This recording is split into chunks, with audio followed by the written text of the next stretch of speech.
Hey everyone, Diavolo here, and today we are back for the 5th part of Hidehiko Araki's beautifully crafted world of Steel Ball Run.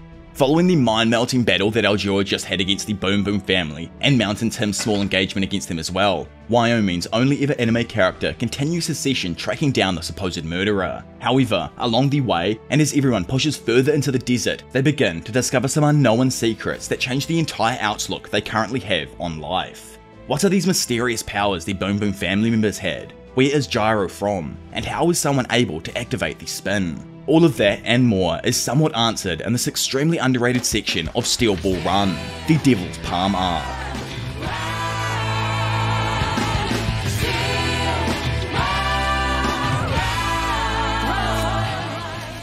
Kicking things right back off, somehow, the Boom Boom family has managed to flee from any sight of battle, and now our main boys, Johnny and Gyro, are being chased down by Mountain Tim.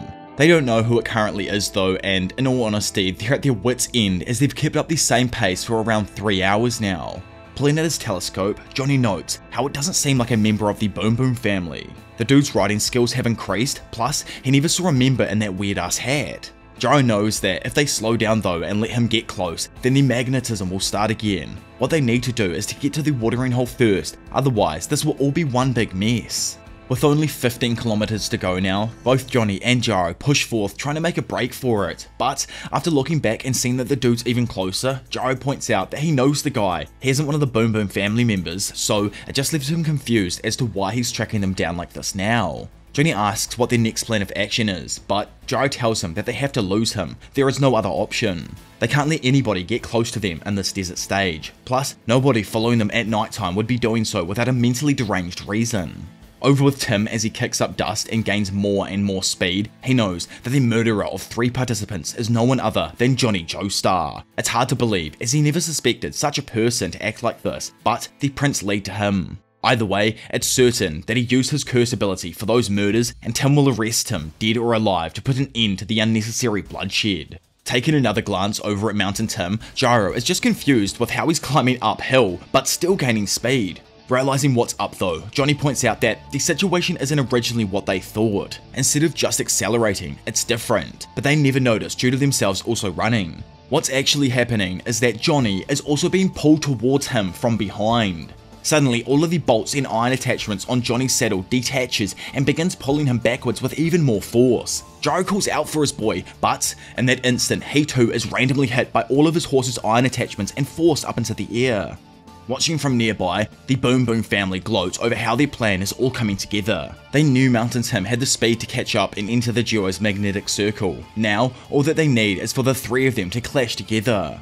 Wanting to get in closer, LA asks if they can get in close enough to watch them all explode, and their father agrees. However, Andre, who's still in pain over having a hole freaking blown in his stomach, starts noting that everything's blurring and he feels chills going down his spine. Ben though is just like, chill son, now's not the time, this is far more important. Also, I completely forgot, but I left out so much wackiness from this family throughout the last video. They are all mentally insane. It was just impossibly hard to weave it into the story as they attacked our group. But anyways, confused over how in the world his body is also magnetized as well, Gyro asks if Johnny ever touched anything or was touched, as that would make sense here. Thinking for a moment, Johnny theorizes that it could have possibly been the bullet shot earlier and something might have attached itself then. With Tim getting closer now, it causes Johnny to start getting pulled along the desert floor with him unable to stop himself. Gyro screams out for him, but in that same instant, his magnetization activates and he also starts getting dragged back. Knowing for a fact now that it's Mountain Tim who they're being dragged toward, Johnny screams that the Boom Boom family must have touched him as well at some point, because it's all 3 of them that are being pulled towards each other now.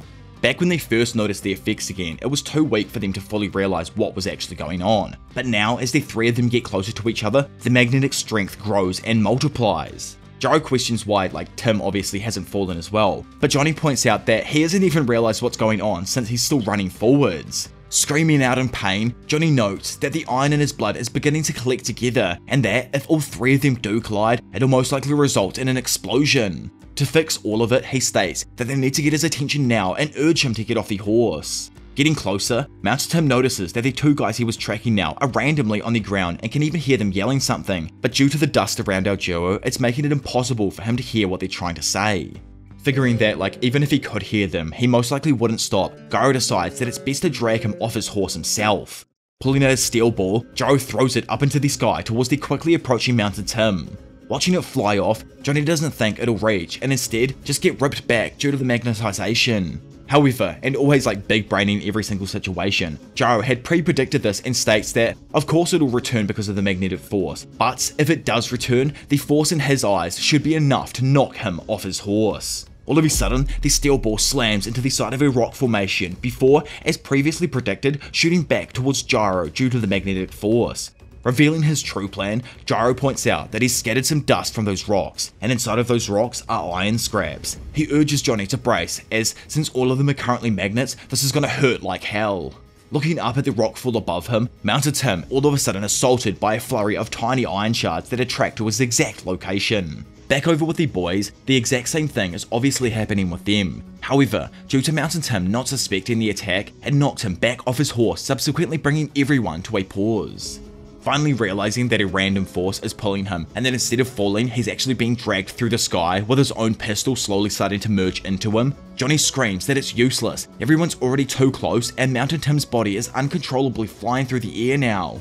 Noting that the force of the magnets has become overwhelming, Johnny screams that his veins are about to burst. However, just before all three of them exploded, Mountain Tim used its trusty rope to tie himself to the top of a rock, then merged each piece of his body into the rope so that he could transport himself to safety.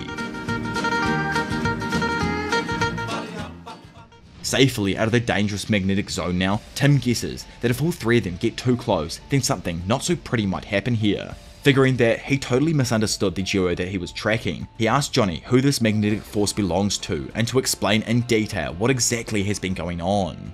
Nearby, looking through some binoculars and realizing that all three of them didn't explode, Ben complains that they need to cut that damn rope, otherwise all three of them could get away. Back over with the trio now, hearing about the Boom Boom family's ability to control iron and realizing that all along the family was the real culprit, Mountain Tim tells the guys that they should get further away to loosen the hold. Curious over what the hell's going on with Tim though, Gyro asks if he's even human.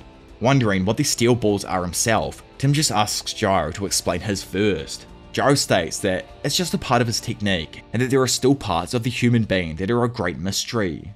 Knowing something about these mysteries of the human body, Tim goes on to say that 15 years earlier when he was 16, he was a part of the army and was assigned to venture out into the unmapped parts of the Arizona desert. Sadly, the unit got lost and all 16 of them wandered the desert for days, searching for any signs of life and water. Having heard of this story before, Johnny asks if he was a part of that lost cavalry units. According to Tim, the area that he got lost in was a spot the local Indians feared and called the Devil's Palm. The unit's compasses were useless and the ground was constantly moving due to quicksand. Mountains would come and go, canyons would form, and the landscape would forever change itself. The Indians say that the Devil's Palm travels many miles in a day. Where it could be found a month ago, it would be lost the next. According to Indian tradition, a shooting star crashed there long ago, destroying absolutely everything. Now it's cursed. Nobody knows how large that area is, and nobody knows its location until they happen to see it themselves. Apparently, it's been traveling this area for tens of thousands of years. After a while of failing to find water, the horses in Tim's group sadly died. Then, those from the unit fell one by one. Even Tim was on the verge of being fried to death by the sun. However, that place was also a land that carried destinies. For an unknown reason, Tim awoke half dead during the night. Randomly, a tiny bit of water had gathered on the rope, and his body was now absorbing it on its own. In that moment, his body became one with the rope, and because of that, he was the only survivor. Thinking on that moment for all of these years, Tim poses that it could have been a sort of gravitation. Through that gravitation, the Devil's Palm has awoken the power to use hidden abilities inside of his body. According to him, the Indians call it a cursed ability, and perhaps it is cursed due to how it was only Tim who survived after the entire unit died. However, he personally calls this ability a stand. In his eyes, there is no mistake at all. The Boom Boom family must have also stepped into the Devil's Palm to awaken a stand. Gyro points out that the magnetic force is getting weaker and weaker, so he urges Tim to keep moving further away with his rope. Still gritting his teeth, he knows that the only way they can continue though is if they actually track down and beat the hell out of that stupid ass family. Suddenly appearing behind him though, LA Boom states that there is no need for that at all, taking all three of the guys by complete surprise. Bending down, LA then proceeds to make some sort of like marking on the ground, while at the same time her dad dismounts his horse and begins to approach them. LA proudly gloats that there ain't no need for them to find distance anymore, as the only direction the trio can travel now is closer to each other. Speaking up, Ben asks his daughter if she needs a hand with cutting Tim's rope, but she just states that she's not feeling so confident right now. Attempting to get the upper hand, Gyro tosses his steel ball directly at LA. However, as she places her hand on the marking she made on the floor, a iron stand suddenly shoots its way forth, while simultaneously, that same lizard stand creature appears on top of Gyro. Having stopped the steel ball's rotation, the salamander-looking stand slams both Johnny and Gyro together, leaving them with nowhere to go before darting up the cliffside towards Tim. Using his rope ability, Tim detaches his forearm, then uses the revolver that was stuck there to shoot all of its bullets towards LA, who was unprotected below. Sadly for him, Ben quickly jumps in and has his stand appear to block the bullets in time, allowing the other one to fully get a hold of Mountain Tim. Following her dad's orders and binding everyone's hands so they can't retaliate now, she then follows up and cuts the rope holding Tim to the rock. Seeing this, Johnny screams out that they're screwed now, while up in front, Tim reacts at just how heavy he currently is. With nowhere to go, the two Boom Boom family members gloat that it doesn't matter what they do now, it's useless inside of this boundary. Bending over and wondering if he has a hand free, Gyro tells Johnny to do it. If he has a hand free, he just has to use the spin. He points out that right beside him is a bullet. It's one of Mountain Tim's that he shot earlier, so it's made of lead and won't be influenced by the magnetic force, and all he needs to do now is to make it spin. Looking up and seeing Mountain Tim seconds from colliding, Johnny just thinks that it's all too late now. Slamming into each other, all three of the guys scream out in pain as their bodies are constantly pulled towards each other. Gyro tries to get Johnny to remember lesson 3 and how when they were camped out he did manage to spin the cork. The idea is the same, now he just has to do it with a bullet. Johnny screams that surely that was only a coincidence, but Gyro urges him to believe in the spin. The power of rotation is limitless, and he just needs to trust him on that. Screaming that he must do it, Johnny has to save them. Johnny himself places the bullet between his index finger and thumb, and wonders if he can really do it. He's only done it once before. He can't forget though, this is it. This is why he signed up for the race, to find out the secret of the spin and learn it for himself. So, in that case, he will do it, otherwise everything will end here. And, just as Gyro screams that his body is beginning to burst, Johnny flicks his thumb forth and, in that moment of pure astonishment, watches the bullet spin freely inside of his hand. Yelling to his boy that he's managed to do it, he spun the bullet. All signs of winning the battle are suddenly ended when Ben stomps down on his arm, causing him to drop the bullets. Knowing the gravity of how dangerous these people are, Ben tells his daughter to step back and be on guard until all of this is over, as the dying often make some desperate final moves. Crying in pain now, Johnny can't believe that he failed, and tells Gyro that he just couldn't do it.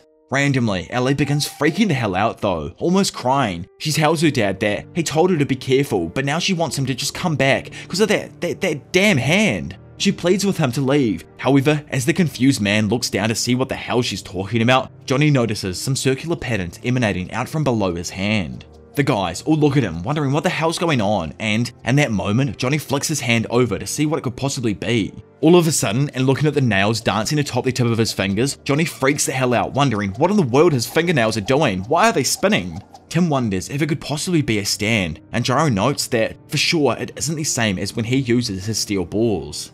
Over with LA and screaming for her father to come back now, she points out that something's wrong with his leg. Looking down, a random part of the earth is then cut open and Ben's leg is suddenly severed in two. Absolutely confused himself, Johnny looks at his fingernails spinning at an even faster rate now, before touching the ground again and sending a massive slash that completely slices the eldest Boom Boom family member in half.